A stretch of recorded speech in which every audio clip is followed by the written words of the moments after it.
Hello everyone, welcome to my channel. आज का topic है क्लास 8th मैथ्स के लिए, जिसमें चैप्टर चल रहा था डाटा हैंडलिंग, और उसमें मैंने आप सभी को फ्रीक्वेंसी डिस्ट्रीब्यूशन टेबल और ग्रुपिंग डेटा के बारे में समझाया था।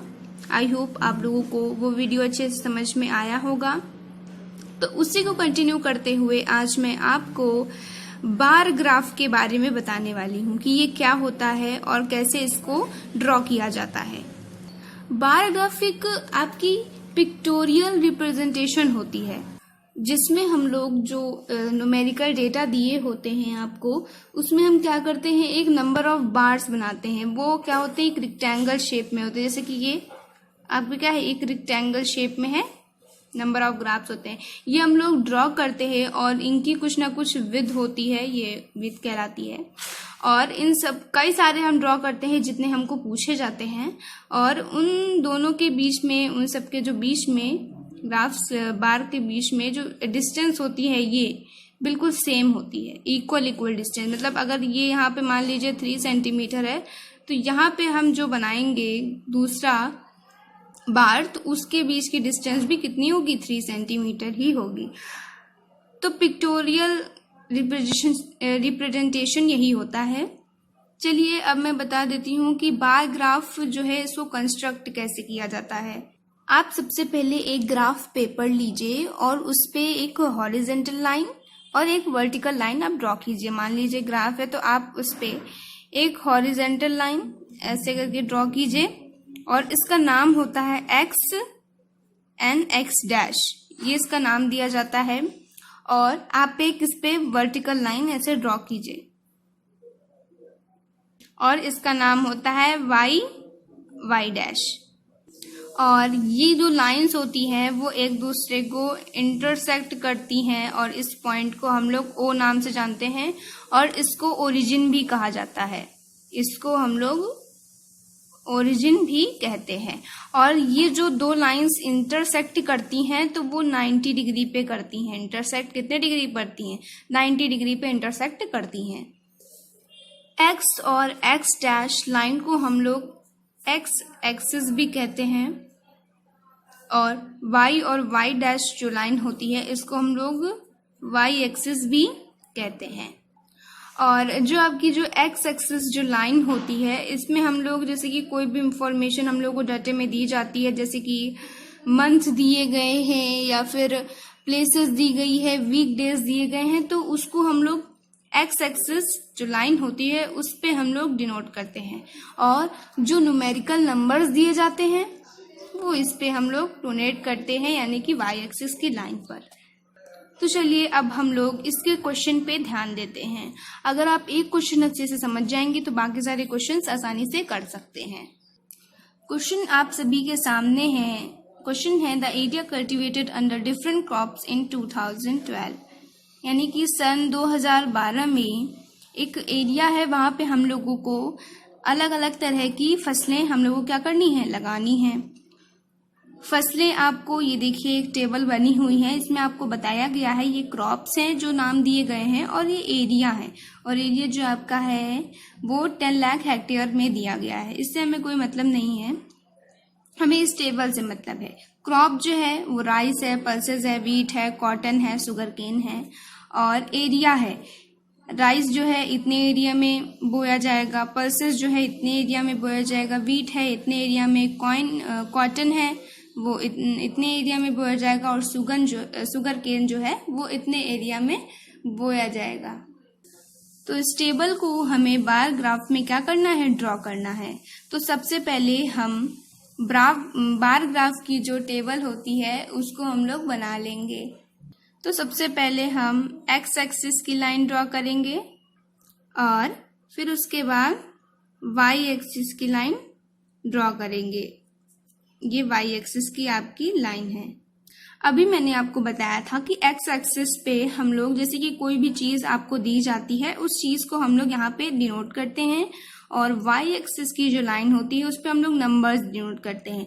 तो इस केस में आप जो 35 और 23 ये सब जो नंबर्स दिए हैं आप इनको इस पे डिनोट करेंगे, और जो राइस पल्सेस है उनको आप इस पे डिनोट करेंगे।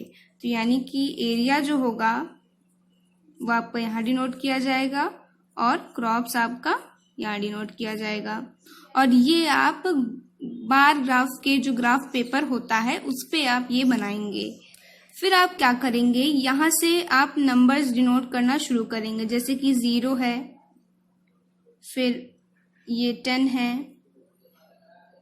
ये आपका 20 है, ये आपका 30 है।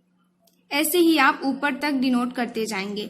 आपको कहाँ तक डिनोट करना है, जहाँ तक आपके ये जो नंबर्स दिए जाते हैं वहाँ तक आप देखेंगे कि कैसे किस तरह से नंबर दिए गए हैं, तो आप उस तरफ से ये यहाँ पे लाइन ऐसे जो नंबर्स हैं वो डिनोट करेंगे। मान लीजिए अगर नंबर्स दिए होते हैं उसमें अगर होता 500, 1000 और 1050, 2000 इस तरह के नंबर्स होते तो क्या आप 10, 20 इस तरह से नहीं डिनोट करते। आप क्या करते, यहाँ पे 0 रखते और फिर डायरेक्ट यहाँ पे 500, फिर उसके बाद 1000, फिर 1500, फिर 2000 इस तरह से अगर आप बनाते।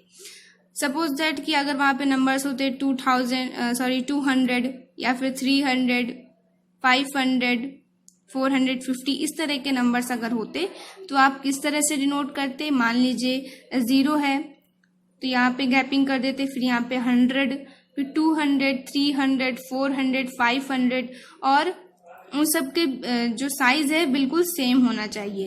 ये नहीं है कि आपने यहाँ पे 0 रखा, फिर 100 रखा, फिर उसके बाद आपने 125 रख दिया।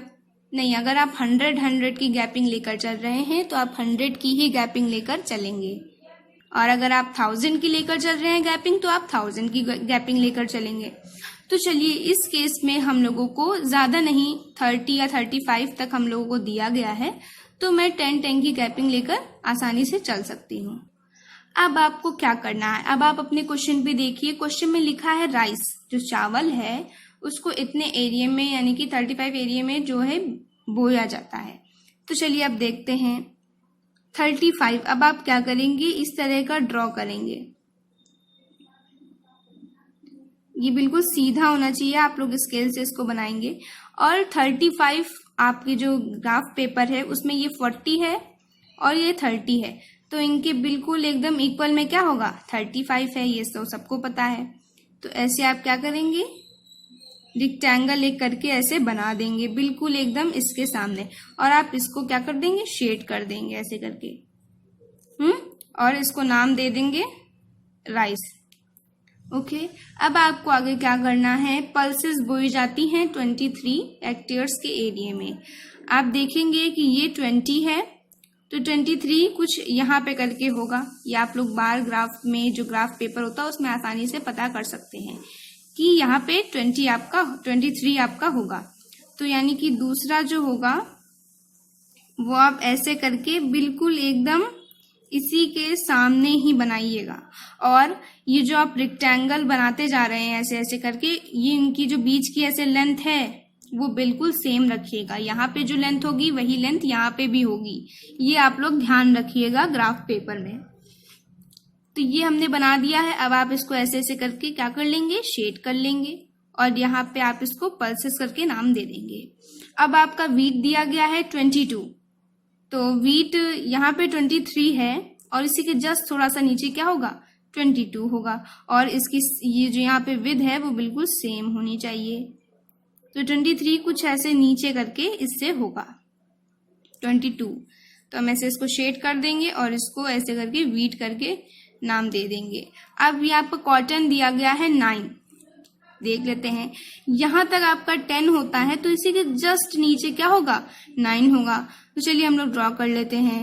इनकी जो विड्थ है बिल्कुल सेम होनी चाहिए। तो अगर आपका 10 यहाँ तक ऐसे करके आ रहा है तो उसके थोड़ा सा नीचे ऐसे क्या होगा 9 होगा। ये आपको ग्राफ पेपर में आप अच्छे से समझ जाएंगे और आपने पहले बनाया भी होगा ये चीज़, ठीक है। अब आपका शुगर केन 5 में बोया जाता है तो 5 देख लेते हैं। ये 0 है और ये बीच करके आपका क्या होगा 5 होगा।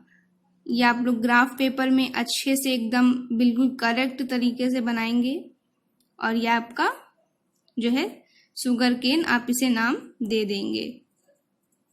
इसी तरह से आपका जिस भी तरीके से नंबर्स दिए जाते हैं आप यहाँ पे उसी तरह से नंबर्स बनाएंगे और कोई किसी भी तरह के क्वेश्चन आप आसानी से सॉल्व कर सकते हैं इस तरीके से। तो आई होप आप सभी को आज का वीडियो यूजफुल लगा होगा और समझ में भी आया होगा। कोई भी प्रॉब्लम है तो आप लोग कमेंट में लिख के बता सकते हैं कि क्या चीज़ नहीं समझ में आ रही है। और जाने से पहले आप लोग मेरे चैनल को सब्सक्राइब करें, लाइक करें और बेल आइकन को ज़रूर प्रेस करें। तो मिलते हैं इसी के साथ इस चैप्टर यानी कि डाटा हैंडलिंग के एक नए टॉपिक के साथ एक नए वीडियो में। तब तक के लिए थैंक यू।